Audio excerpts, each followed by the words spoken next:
सुप्रभातम। विषय विज्ञान, श्रेणी तृतीय, प्रसंग पशुपक्षी खाद्याभ्यास। आज विज्ञान कालांशरे समस्त पिलामानंकु मोर स्वागत आउ अभिनंदन। पिलामाने तुमे प्रतिदिन सब खाद्य खाओ। कौन सब खाओ? भात, डाली, तरकारी, फल, पनीपरिबा सबु खाद्य खाओ। सेमती पशुपक्षी माने मध्य प्रतिदिन खाद्य खाती। से सब कौन खाती? गाई घास तोराणी खाए, बाघ मांस खाए। बाघ घास खाए नहीं। तेणु सबु प्राणीकर खाद्याभ्यास समान नुहे।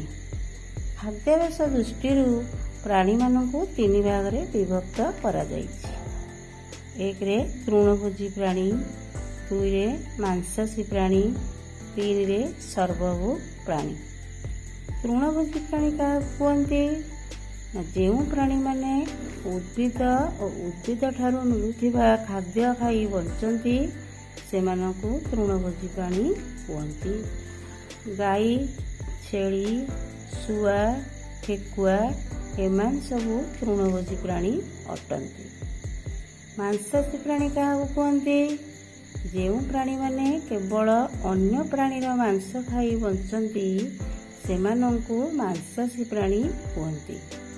यथा बाघ, सिंह, शागुणा, बिलुआ एमान सबू मांसाशी प्राणी अटंती। सर्वभूक प्राणी क्या कहते? जो प्राणी माने उद्भिद ठारू मिलुथिबा खाद्य और प्राणी मानकर मांस खाई बंचती सेमानंकु सर्वभूक प्राणी कहते। यथा काऊ, कुकुर, बिलेई, कुकुड़ा, गुंडुची मूषा एमान सबू सर्वभूक प्राणी अटंती। पिलामाने तुमे समस्ते यह भल भाव मने रखिबो।